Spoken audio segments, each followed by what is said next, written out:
Assalamualaikum warahmatullahi wabarakatuh. Salam sejahtera bagi kita semua. Salam, namo buddhaya, dan juga salam kebajikan. Alhamdulillahirabbil alamin. Berkah dalam ada ya, berkah dalam datang. Alhamdulillahirabbil alamin, pada siang menjelang sore ini kita bisa bertemu, dan sebagaimana disampaikan bahwa di FKUB akan melaksanakan kegiatan-kegiatan komunikasi sehingga nanti terjadi kerukunan yang bagus. Yang terhormat Ketua FKUB sekaligus guru kami Bapak Dr. Andes Haji Rahmat, juga Bapak Dr. Andes Haji Sulaiman MSI, saudara kami Bapak Dr. Martin MTH, juga ini moderator Akhinal Kiram Kiai Fauzi Nur Hadi MSI. Bapak Ibu yang saya hormati, yang para guru agama di sekolah dan juga di madrasah, baik yang beragama Islam, beragama Katolik, beragama Kristen dan Buddha. Terima kasih. Pada kesempatan hari ini perlu kami sampaikan ada hal langsung saja, peran guru dalam menanamkan nilai toleransi. Saya dulu juga menjadi guru agama Islam di SMA. Teman kami dari Katolik, dari Kristen ini yang ada di sekolah itu. Kemudian kuliah kami juga punya teman guru atau dosen agama Buddha. Bahkan kalau saya sahur itu sering dibangunkan oleh teman saya yang agama Buddha jam 2:30, "Mas, bangun, sahur." Kalau saya berkunjung ke teman yang Kristen atau Katolik, kalau asar nggak usah tergesa-gesa pulang, saya juga punya sajadah. Jadi saya sering sudah pengalaman seperti itu sudah lama kami lakukan, sehingga bukan asing bagi kami, baik guru. Kemudian saya pindah jadi guruman, kemudian jadi kepala MTSN, kepala MAN, kemudian sekarang dikantorkan,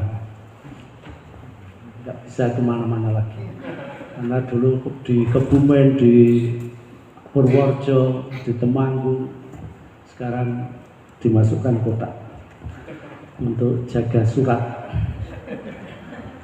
Bapak Ibu yang saya hormati,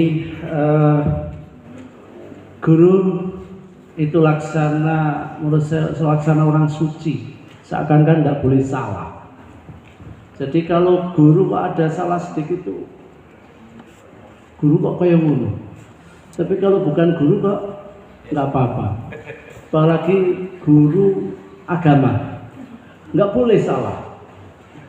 Nah ini juga penilaian masyarakat yang kadang-kadang kurang balancing, nggak objektif, tapi itu mendukung sekali sehingga kita bisa berhati-hati karena sudah menjadi guru. Sehingga guru ini memang sangat dibutuhkan. Sebenarnya ada anak muda yang nakal juga, guru ini sopo, jarang dari orang tuanya dulu. Kayak sopo nih, guru ini sopo kayak. Ini guru itu sering dibawa kemana-mana. Tapi memang peranan guru sangat penting. Dulu ketika Hiroshima Nagasaki hancur, Jepang yang dicari juga guru, karena buku-buku hangus yang ada masih ada di otak guru, masih bisa diambil. Kemudian karakter yang akan disampaikan dari guru kepada generasi penerusnya masih ada. Beberapa puluh tahun yang lalu Malaysia juga ngambil guru-guru dari Indonesia untuk diambil bagaimana Indonesia bisa mengajar seperti itu di sekolah. Guru-guru diambil. Waktu 2013 kami datang ke Malaysia dan 2018 yang terakhir. Ini perubahan sana udah hebat sekali. Bahkan sana udah menawari Malaysia. Guru-guru Indonesia bisa kami berikan training di Malaysia atau kami diundang, ya, udah kualik sekarang. Jadi guru sana udah berani. Kalau kami diundang boleh, pokoknya pesawat, PP, kemudian ada penginapan dan makan. Itu aja lah. Sambil dia menawarkan perguruan tinggi yang ada di Malaysia. Tapi syaratnya all the participants speak English. Karena kami nggak bisa menerangkan dalam bahasa Indonesia Melayu. Aku alasan itu sehingga saya tidak mengundang dari Malaysia. Di samping biayanya. Guru ini bisa diartikan kalau dalam Wikipedia itu seorang pendidik profesional dengan tugas utama mendidik, mengajar, membimbing, mengarahkan dan sebagainya. Jadi memang hampir seakan-akan semuanya di guru. Ini masalah kognitif dan juga keterampilan. Sedangkan yang satu digugu dan ditiru lebih banyak tadi yang disampaikan oleh Pak Ketua, digugu dan ditiru. Ini sebuah tantangan besar bagaimana kita bisa menjadi guru yang bisa digugu dan ditiru, dan itu kalau dalam ilmu pendidikan disebut guru yang berwibawa. Guru yang berwibawa itu yang bisa digugu dan ditiru, sehingga tidak banyak berkata, murid itu udah segan. Tapi sekarang juga setelah musim gadget ini, guru ngomong berkali-kali kadang nggak didengarkan. Karena saya sebagai orang tua juga kadang ngomong sama anak nggak didengarkan karena asik dengan gadgetnya. Nah ini guru juga sekarang bersaing dengan gadget, dan guru yang hebat di sini. Ditanya apa saja bisa. Sedangkan kadang-kadang kita sebagai guru sering terlambat upgrade ilmunya, kadang-kadang kurang. Sehingga saya dulu waktu ikut pelatihan menjadi guru juga pernah, saya juga dulu 2007 kami di madrasah ikut lomba Jawa Tengah, baru bisa mendapatkan juara 3. Karena teman-teman guru yang teman saya itu sudah banyak karyanya di buku-bukunya, saya masih 0. Ini guru seperti ini. Maka ada guru yang istilah saya sebutkan guru berprestasi, guru teladan, guru penggerak, guru inspiratif. Ini melekat pada guru itu. Lanjut. Sekarang kita ada realita bahwa di masyarakat ini ada multicultural group of people. Jadi memang banyak berbagai budaya, berbagai adat istiadat dan agama yang ada di masyarakat, sehingga multikultur. Maka waktu kami dulu pernah belajar di Pak Lik saya, Paman Sam, ini ditanya, bahasamu bahasa Jawa, ini kan ada ini Sunda, ini bahasa Minang. Loh, orangnya Indonesia tapi kok bahasanya beda-beda. Jadi Indonesia itu kaya sekali dengan bahasa. Sekarang sedang viral adalah bahasa Temanggungan, ya. Yang mana ada bahasa Temanggungan yang dulu bahasa Banyumasan, sekarang yang viral tuh ibu siapa itu? Ini bahasa Temanggungan. Ini baru Jawa aja dan berbagai macam dialek. Sehingga Indonesia ini, tapi coba kalau di Arab semua bahasa Arab, bahkan Timur Tengah itu bahasanya Arab semua, mau Arab Saudi, Libya, ini Arab semua, meskipun kadang-kadang beda kosakatanya sudah. tapi Arab semua. Di Inggris ya bahasa Inggris, di Amerika ya bahasa Amerika, bahasa Inggris Amerika, Australia bahasa Inggris. Tapi Indonesia udah. Maka dulu saya sebagai petugas haji payah kalau ada orang tua. Dulu ada orang Sukaraja ini tersesat. Yang menemukan tuh teman saya dari Banjarmasin. Wah, nggak bisa ngomong, ini bahasa Jawa, diajak bahasa Indonesia nggak bisa, malah takut. Kemudian saya datang, dari mana Bu? Sukaraja nyong kan Sukaraja. Oh, ibu kalian sinten? Baru saya tanya, ibu kalian sinten? Saya langsung disikap. Untung wong itu tua. Alhamdulillah jebule ana wong Jawa nang kene. Wah, baru ditanya ibu kalian sinten malah disikap. Nah ini baru kalau petugas haji payah menghadapi yang berbagai bahasa daerah ini. Kalau tidak bisa bahasa Indonesia, maka alhamdulillah kita dulu sudah ada Sumpah Pemuda, bahasa nasional kita bahasa Indonesia. Kalau nggak pakai bahasa Indonesia nggak bisa kita komunikasi. Alhamdulillah ada bahasa. Di Malaysia guide-nya saat itu saya datang ke sana heran, Indonesia itu hebat Mas. Hebatnya gimana? Orang Tionghoa kalau di Indonesia malah bahasa Indonesia atau bahasa daerah bahasa Jawa. Tapi kalau di Malaysia orang Tionghoa tetap pakai bahasa Tionghoa, nggak mau pakai bahasa Malaysia atau bahasa Inggris. Wah, itu hebatnya Indonesia. Jadi kita rasa bangsa ini tetap yang dari Arab udah pakai bahasa Indonesia, bahasa Jawa dan sebagainya. Tapi di Malaysia nggak seperti itu. Sehingga kalau orang Malaysia yang ingin kerja di perusahaan Cina, Malaysia, kalau bisa bahasa Tionghoa itu akan mendapatkan gaji yang lebih. Nah, kita kan alhamdulillah Indonesia sudah bisa mempersatukan. Sehingga sebagai teacher, sebagai guru ini ada 3 hal yang penting, yaitu takes a hand. Guru mampu mengulurkan tangan, menyapa anaknya. Ini kemarin saya waktu diundang di Karet satu Magelang itu, seorang kiai dari Salatiga mengatakan, saya punya anak murid saudara, saya ajari ngaji sampai baguslah ngajinya, Qurannya bagus, kemudian baca kitab bahasa Arab ini juga udah bagus, tapi akhirnya kok sekarang Masya Allah dia itu malah menjajakan dirinya. Loh, kok bisa gitu? Itu gimana Kiai? Karena hanya ada orang waktu ulang tahun dia itu ngasih hadiah ulang tahun dan mengucapkan selamat ulang tahun.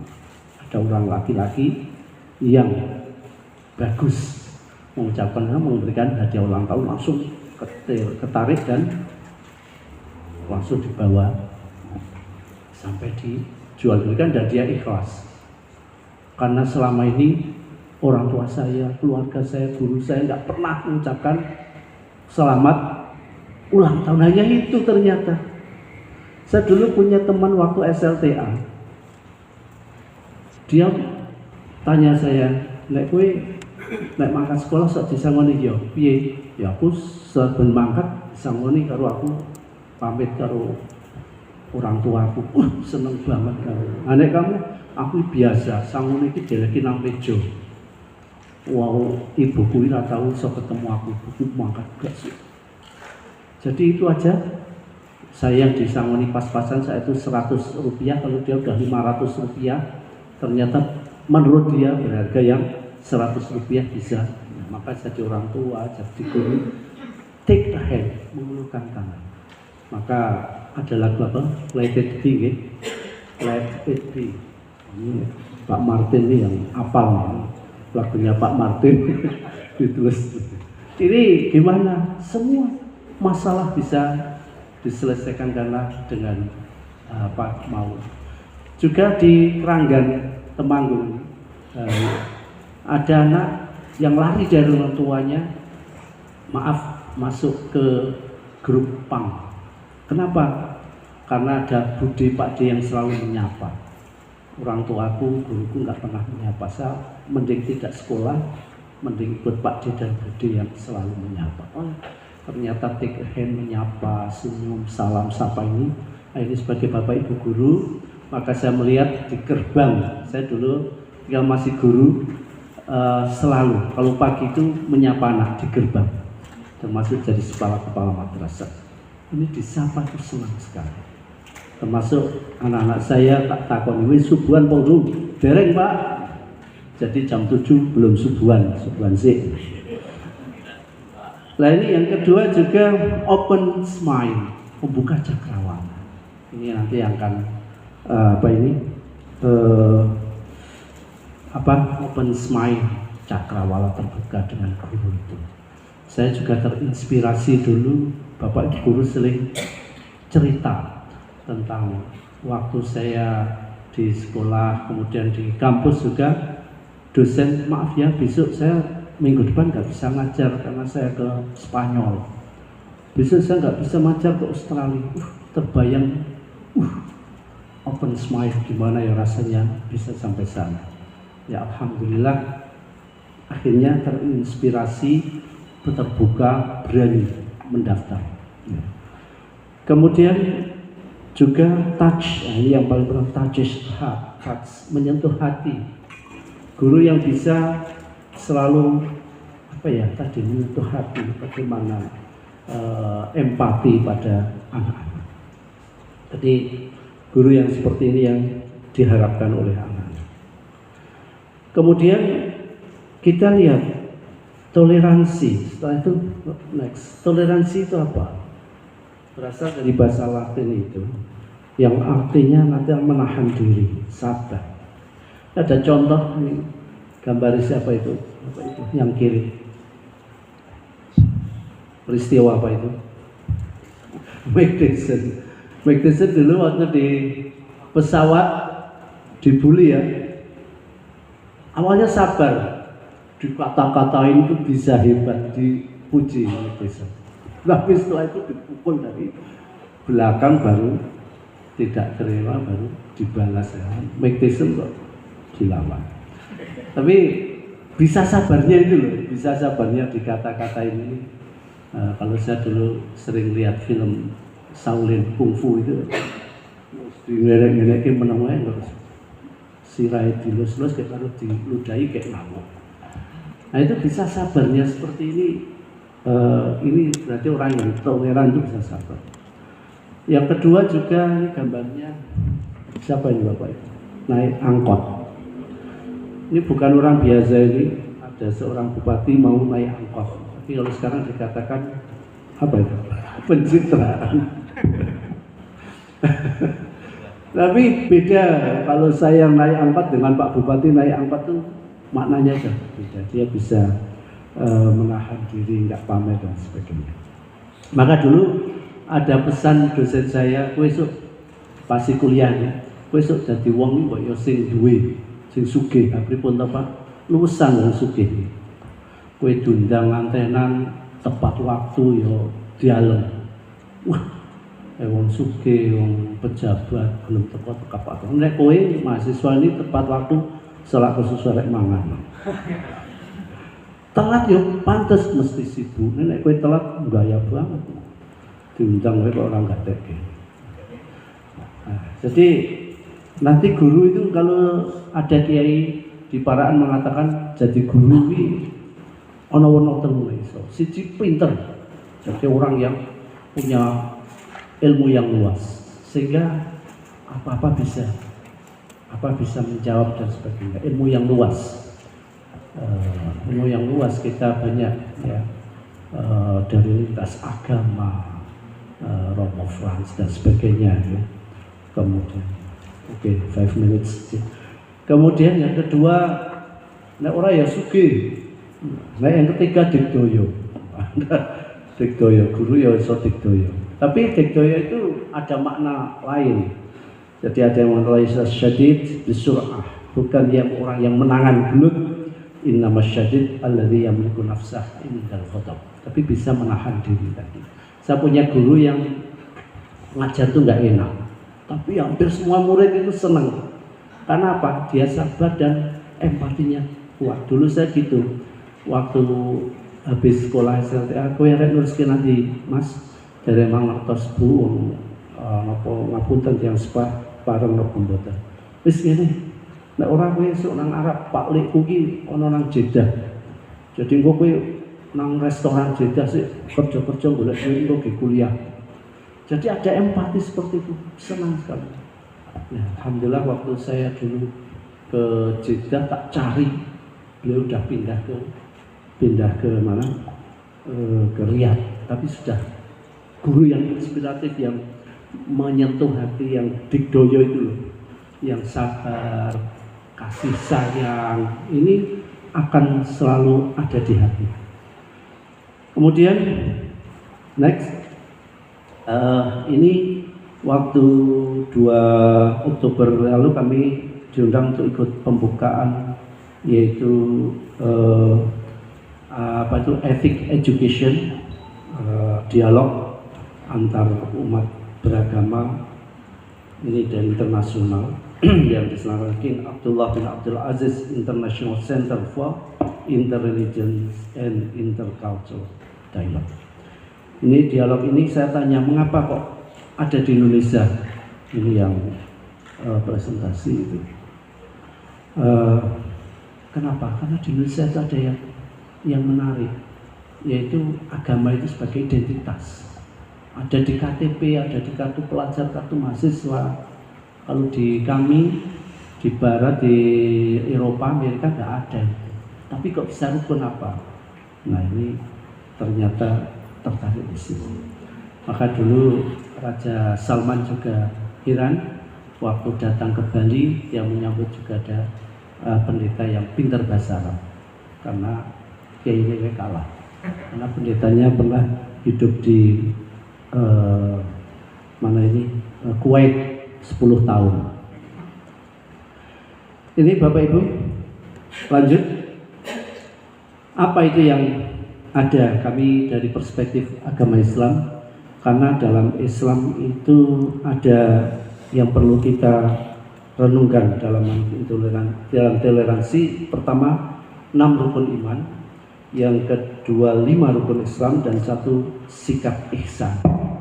Maka kalau Ari Ginanjar mengatakan 165, ihsan didahulukan, kemudian iman dan Islam. Lanjut, rukun iman ini sebagai yang ada pada kita, rukun iman, kemudian rukun Islam yang ada pada kami, keimanan, kemudian Islam aktualisasi dari iman, dan ihsan yang bisa untuk rahmatan lil alamin, untuk bisa bergaul dengan sesama. Karena apa? Semuanya untuk mencari ridho Allah. Pasti kalau Allah yang maha penyayang, maha pengasih, itu pasti meridhoi orang yang suka kasih sayang, bukan orang yang suka berbuat onar dan sebagainya. Maka ihsan ini akan kita tampilkan terus. Maka kalau dalam toleransi, kalau menurut kami itu kita lihat dalam suasana berlalu lintas. Berlalu lintas itu, saya misalnya punya sepeda ontel, ada punya sepeda motor, ada mobil, ada truk, ada bis. Sepeda ontel saya rawat, saya cuci, saya servis dan sebagainya. Tetapi ketika jalan juga ada, kami harus menyeberang, yang lain juga bisa menghormati. Maka kalau di lalu lintas ini saling menang, masih yang paling kalah yang sepeda atau pejalan kaki. Maka kok ada truk mau berhenti, tapi sekarang tuh kalau mau lewat, arek nyebrang malah digas. Dirasa nyebrang digas. Ini kurang toleran. Ini kalau bisa seperti ini, insya Allah toleransi akan terus. Maka lanjut, yang diungkapkan di Indonesia ini sekarang baru keren, yaitu P5 P2RA. Apa P5 itu? Ya itu, proyek penguatan profil pelajar Pancasila. Yang P2 RA yang di madrasah, proyek penguatan atau proyek penguatan rahmatan lil alam. Ini akan ada ini yang dibahas di oleh orang-orang luar negeri, kok Pancasila bisa mengayomi semua umat beragama, semua suku yang ada di Indonesia. Ini maka nanti sekarang bisa Bapak Ibu lihat bagaimana prakteknya P5 P2RA dalam kurikulum Merdeka Belajar. Maka Indonesia ini akan sebagai pusat toleransi dunia yang sekarang juga diinisiasi oleh NU, ada A20 atau R20 ya. R20 Religion of 20. Jadi berbagai ada 20 negara besar, pemuka-pemuka agama besar, untuk membicarakan, mengatasi bagaimana agama bisa ikut, pemuka agama bukan hanya negara, pemuka agama bisa ikut beraktif dalam mencari solusi dunia ini. Ada perang Rusia, Ukraina dan sebagainya, ekonomi setelah Covid dan sebagainya. Karena agama yang tidak bisa teraktualisasikan maka akan kering seperti di barat dulu, sehingga terjadi pemisahan antara agama dan negara. Di Arab Saudi juga lama kering karena hanya masalah hukum halal haram. Sekarang malah Halloween boleh. Ini karena kering dulu. Beda insya Allah di Indonesia yang sudah ihsannya itu diutamakan sehingga tidak kering. Semua agama mengajarkan ihsan, berbuat baik, sehingga ini akan hebat untuk menjadi rujukan dunia insya Allah. Demikian sudah habis waktu kami, kurang lebih mohon maaf, nanti bisa dilanjut dengan sharing. Assalamualaikum warahmatullahi wabarakatuh. Waalaikumsalam warahmatullahi wabarakatuh. Baik, kita berikan aplaus untuk narasumber utama kita. Baik, ya, Bapak Ibu yang saya hormati.